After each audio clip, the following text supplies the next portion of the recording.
Welcome everyone to week 4 of the Junior Golf Network. I'm your host, Tanner Offord. This weekend, we traveled to Maple Grove, Minnesota at the Rush Creek Golf Course. This beautiful course features some wide fairways and a difficult back 9 stretch. But our golfers did not back down from the challenge. Let's take a look.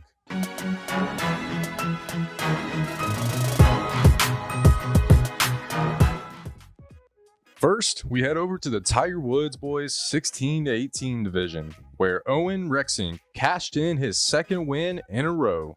On day 1, he put up 3 over par, but it would be day 2 that would solidify his win with a 2 under par, making his total score 145.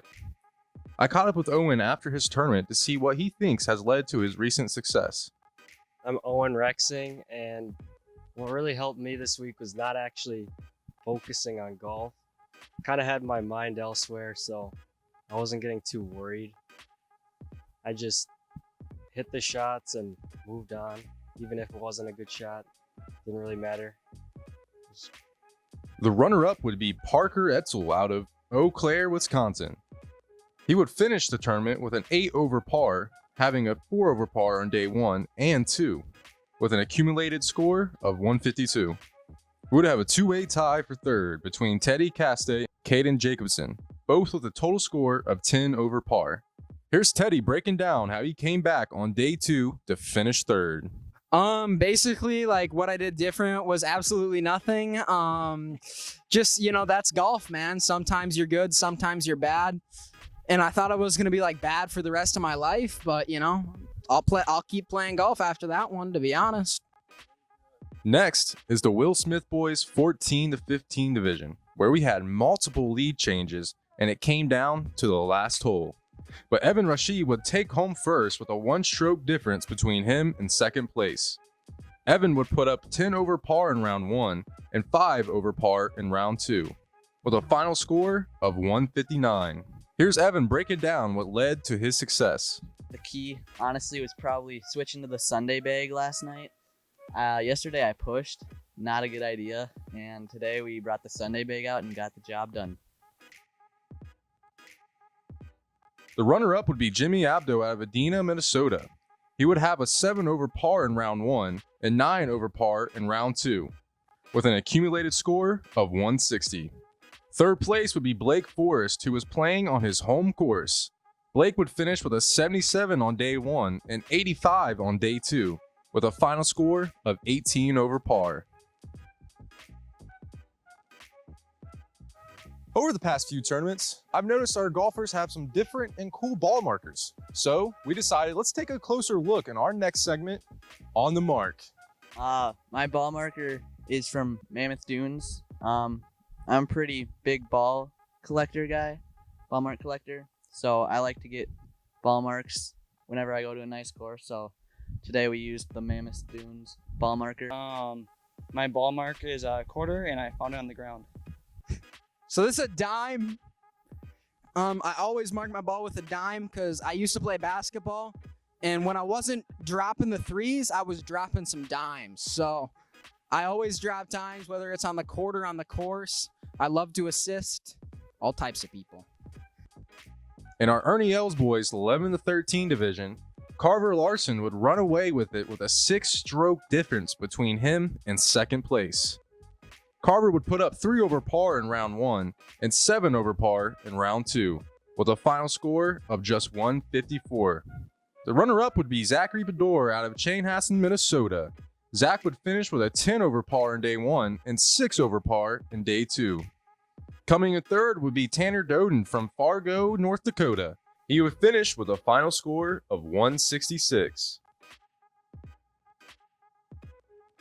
There's a lot of emotions on the golf course. Sometimes you'll get in that groove and just be really excited, or you'll have that one thing that's just an absolute mood killer. Losing a golf ball. That kills my mood. I mean, tried to make up. I had to make up 6 shots in the last hole, so tried to do my best and ended up putting it in the water. So that was probably my mood killer. Well, a mood killer general in golf, but actually what happened to me a lot is 3-putting from under 20 feet. Mood killer for me is probably the missed tap-ins. Oh, just makes you want to curl up in the fetal position and sit under a bridge. It's terrible. Mood killer. It's always a mood killer to make some double bogeys, and I made a double bogey today. I chipped one up, and then I putted it to 3 feet, and then I went to tap it in. And I've done this millions of times in my golf career, and I'd never learned my lesson. So I missed the tap in, and I got a double bogey. Next up is our Bryson Dchambeau boys 10 under division, where Alex Kruschwitz and his entourage would scare away the rest of the competition. Alex played great this weekend and finished with a 193.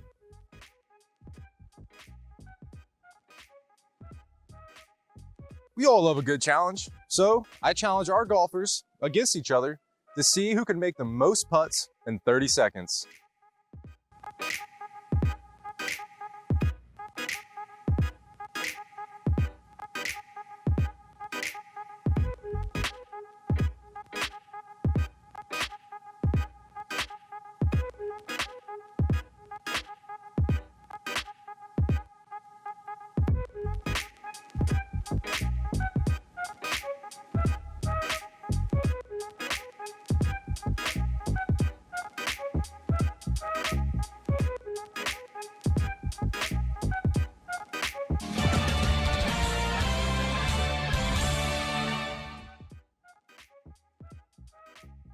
Finally, we have our Justin Timberlake girls 14 to 18 division. Kamila Kuznick would take first with ease. She had 3 over par on day 1 and 2 over par on day 2, with an accumulated score of just 149.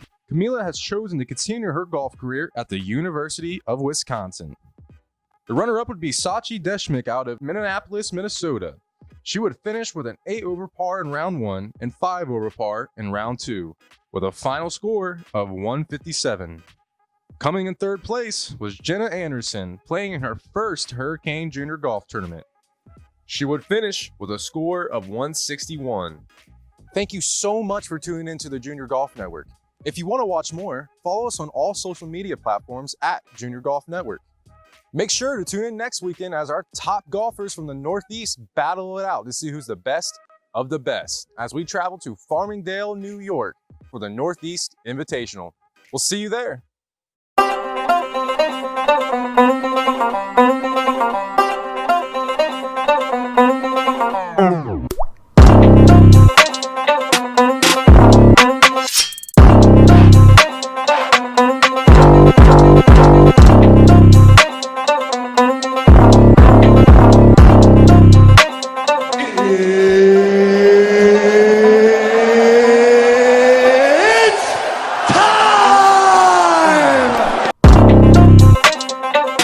That's right, folks. It's time for the Northeast Regional Invitational, where over 100 of the top players from the Northeast will compete to see who's the best of the best. Bethpage State Park, home of the 2019 PGA Championship, is considered the People's Country Club and is the perfect location to help us determine a regional champion. You think you have what it takes? We'll see you there.